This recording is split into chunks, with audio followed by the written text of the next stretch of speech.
I don't know that it makes sense for me to do anything else. And it's just so frustrating, honestly, for me, for the young people to keep coming in here with offenses that have to do with shooting. While you're on probation for a felony, you're shooting. Then you get out again and you violate again and you take off. Today we're in Judge West's courtroom and things are about to get heated quick.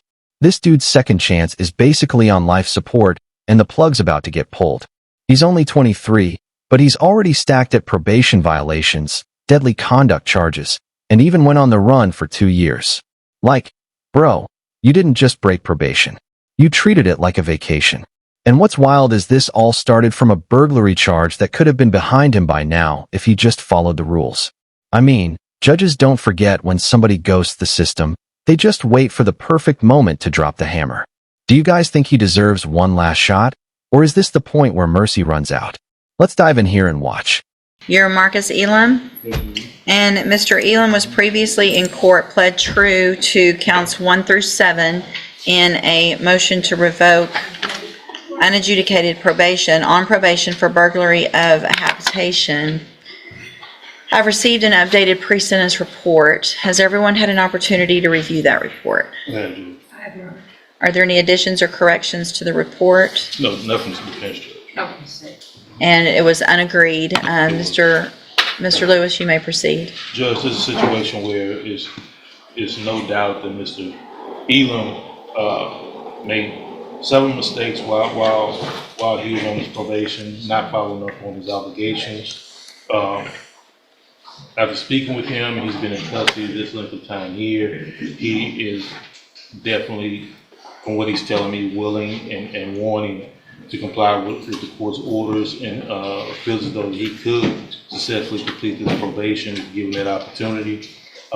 He understands that his mistakes, has definitely been costly and put him in this decision. He understands that's totally on top of him, and of course he would like to address the court as well as far as his plans for the future, Judge.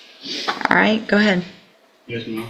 I'm sorry for my actions that I did when I was on probation. And if you really, I would like to start over and get life, live with my family, go back to work, help my mother out, give a bill, and everything else, Your Honor. Okay. And Judge, I'm sorry. I was going to say, Judge, if I may, one of the biggest issues I explained and talked to Mr. Elam about was him not reporting like he was supposed to do over that span of time. And he expressed to me that at that time he was dealing with the death of his grandmother, as far as I think she was a big part of his support system. He does have, I've been in contact, several members of his family have contacted me about him, so he does have a support system that's there. I think she was a big part of it. And after she passed away, I think he kind of went astray at that point, my understanding, Judge. What is the status of the 5 new offenses that are alleged? I believe they should all be.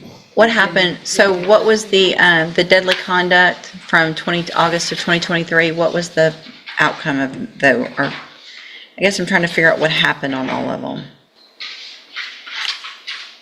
My understanding, Judge, is he has cases that are pending in misdemeanor court, but nothing here, Judge, that's been accepted as any additional. He pled true to the deadly conduct, discharging a firearm, from August 16th of 2023. Anna, can you tell? I'm sorry, Judge, I didn't look him up after he pled true. I know, I just want to know if I want to know that. I want to know the evading, the failure to ID from February of this year. I want to know what the status of everything is. I know those are still pending. He hasn't gone to court on those yet, right? Right. Next door.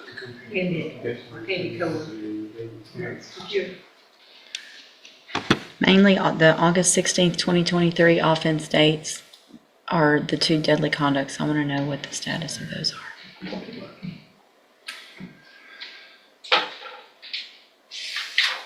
Which, And PCs, if you can find them.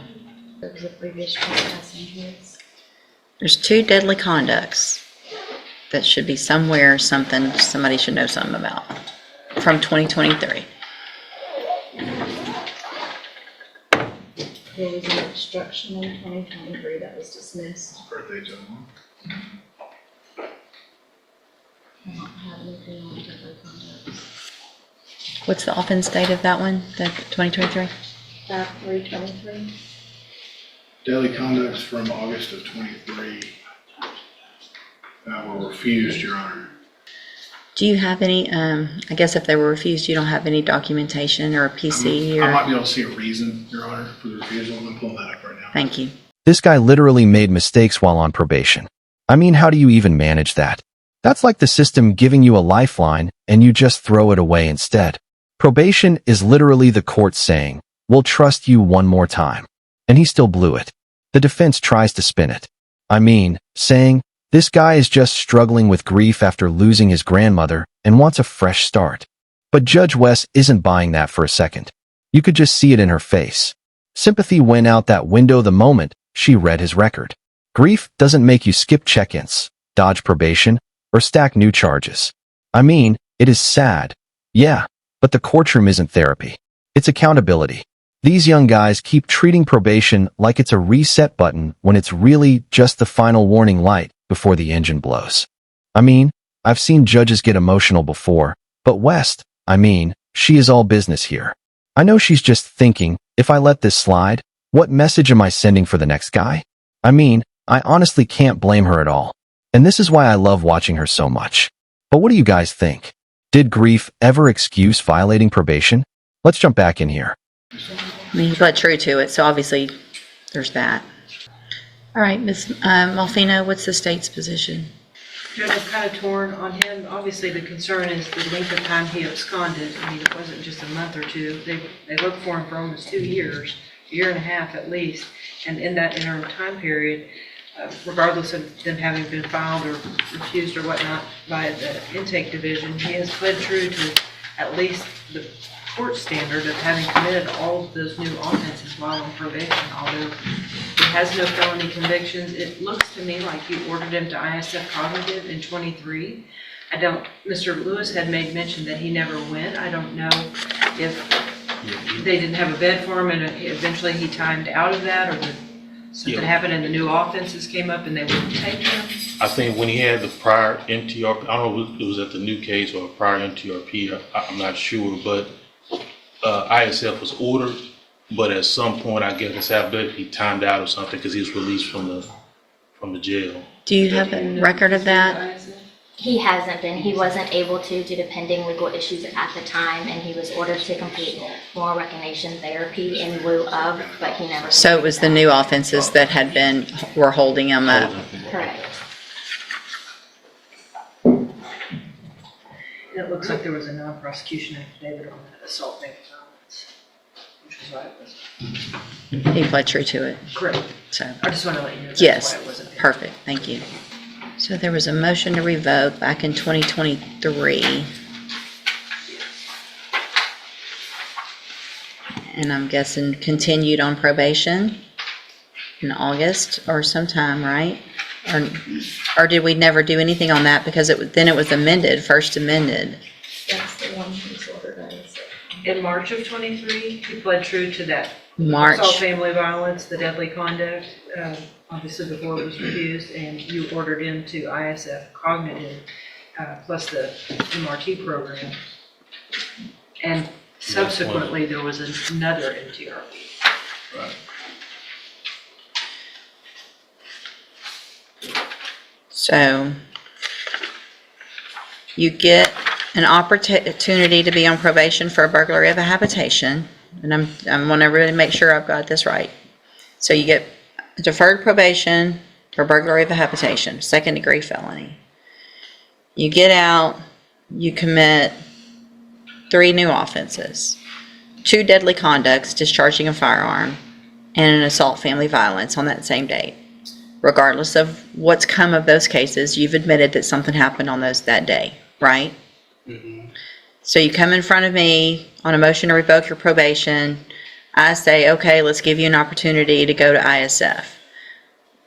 But because I guess something else must have been pending, maybe misdemeanors or something. You don't go to ISF, so you end up just getting out, getting another opportunity, and then you go and evade arrest or detention and fail to ID. We're back here again. And you want to start over and you're sorry. Think about how that sounds. And you just quit going for 2 years, a year and a half, year and 7 months. You just think you were going to get to be out and we were going to forget about you? You know, I mean, golly. How old are you now? 23. 23. You started this when you were 19. Feel like you're not taking advantage and you're not growing up and making better decisions.